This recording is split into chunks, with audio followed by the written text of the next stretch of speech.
উপত্যকা বাংলাদেশ ইসলামী ছাত্র সমাজের ৫৫তম প্রতিষ্ঠা বার্ষিকীর সম্মানিত সভাপতি, মঞ্চ ভূমিষ্ঠ মুহতারাম উলামায়ে কেরাম ও আমার প্রাণপ্রিয় ছাত্র ভাই, আসসালামু আলাইকুম ওয়া রাহমাতুল্লাহি ওয়া বারাকাতুহু। সময় অত্যন্ত সংকীর্ণ, তাই আমি আমার সংগঠনের ব্যাপারে দুই একটি কথা বলে আমি আমার বক্তব্য শেষ করব। আমার ইসলামী ছাত্র সমাজ বা নিজাম ইসলামের যারা মুরব্বী ছিলেন, মাওলানা তাহার আলী সাহেব, খতিব আজম সাহেব, ওনারা ছিলেন শতাব্দীর অন্যতম প্রতিভা, আমরণ সংগ্রামী এবং কর্মবীর মহামনীষী। যারা সংসদ সদস্য ছিলেন সকলের জন্য অনুকরণীয়, যাদের বক্তব্য ছিল সকলের জন্য অনুসরণীয়, যারা সবসময় ইসলামী শিক্ষা চেতনাকে বিকাশ করার জন্য আমরণ সংগ্রাম করেছেন এবং যারা জাতিকে ঐক্য করার জন্য এবং সামগ্রিক কল্যাণ দেওয়ার জন্য আমরণ সংগ্রাম করেছেন, সেটা আমাদেরকে ওনারা শিখিয়ে গেছেন। সাথী বন্ধুগণ, সাথে সাথে ওনারা আমাদেরকে একটি কথা শিখিয়েছেন, অন্য সংগঠনের কর্মীরা ব্যক্তি বিশেষকে সম্বোধন করে, শৃঙ্খলার অনুগত্য করে, কিন্তু ইসলামী সংগঠনের কর্মীরা ইসলামী তাহজিব, তামাদ্দুন, শরীয়ত, নৈতিকতাকে সামনে রেখে অনুগত্য, শৃঙ্খলার অনুগত্য করে। সেই হিসাবে আমি আপনাদেরকে আরো একটি কথা বলবো, সেটা হলো আমাদেরকে ছাত্র সমাজের কর্মীদেরকে আমাদের মুরব্বীরা এটাও বলে গিয়েছেন যে সততা এবং যোগ্যতা তোমাদেরকে একসাথে অর্জন করতে হবে, কারণ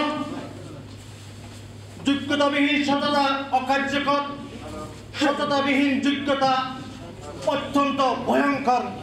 তাই আমাদেরকে যদি সুন্দর সমাজ, দেশকে সমৃদ্ধশালী করতে চাই, তাহলে আমাদেরকে সততা এবং যোগ্যতার সংমিশ্রণ করাতে হবে। সাথী বন্ধুগণ, পরিশেষে আমি বলবো, আমরা ৭১ সালের স্বাধীনতা দেখেছি, তারপরে স্বাধীনতা পরবর্তী আমরা ৭৪-এর ক্রান্তিকাল দুর্ভিক্ষ দেখেছি। সেই হিসাবে আমরা ২৪-এর আবার স্বাধীনতা দেখেছি, কিন্তু আমি আশা করতে চাই না ২৪ পরবর্তী ৭২-এর দুর্ভিক্ষের একটা ক্রান্তিকাল আমরা দেখতে চাই না। সুতরাং আমি কর্মী ভাইদেরকে বিনীত অনুরোধ করব, আপনারা এই স্বাধীনতাকে রক্ষা করার জন্য অতন্ত্র প্রহরী নিয়ে সর্বদা সচেষ্ট থাকবেন। যদি এই কাজটি করতে পারি, তাহলে আমরা আমাদের ফাইনাল ডেস্টিনেশনে ইজিলিভাবে আমরা পৌঁছে যাবো বলে আমি আশা করি, ইনশাআল্লাহ। এবং পরিশেষে একটি কথা বলবো আমাদের কর্মী ভাইদেরকে, সম্পূর্ণ কনফিডেন্স নিয়ে এবং পরিশ্রমের আশা নিয়ে সংগঠনে চাপিয়ে পড়ুন, তাহলে এই বাংলাদেশে অর্থনৈতিক উন্নতির সমাহার হবে এবং দেশ হবে সমৃদ্ধশালী এবং বাংলাদেশ ইসলামী ছাত্র সমাজ পূর্বের নিয়ে এগিয়ে যাবে বলে আমি আশা করি। আসসালামু আলাইকুম ওয়া রাহমাতুল্লাহি ওয়া বারাকাতুহু।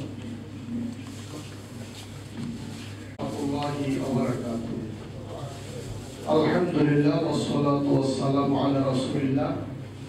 সকল প্রশংসা মহান আল্লাহ রাব্বুল আলামিনের জন্য, দুরূদ ও সালাম প্রিয় নবী, আখিরি নবী ও সর্বশেষ রাসূল হযরত মুহাম্মদ সাল্লাল্লাহু আলাইহি ওয়াসাল্লামের প্রতি।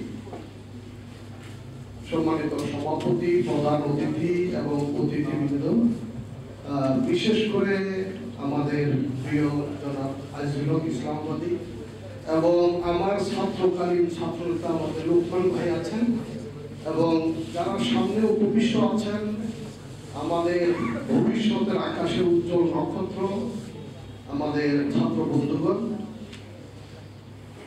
আমি আজকের আনন্দের দিনে তত্ত্বতাত্ত্বিক কোনো কথা বলতে চাই না।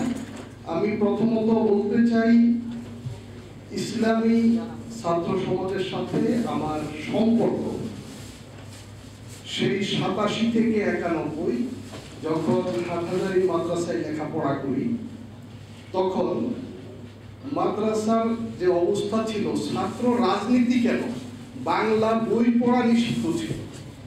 সেই সময় আমরা এই ছাত্র রাজনীতি করেছি।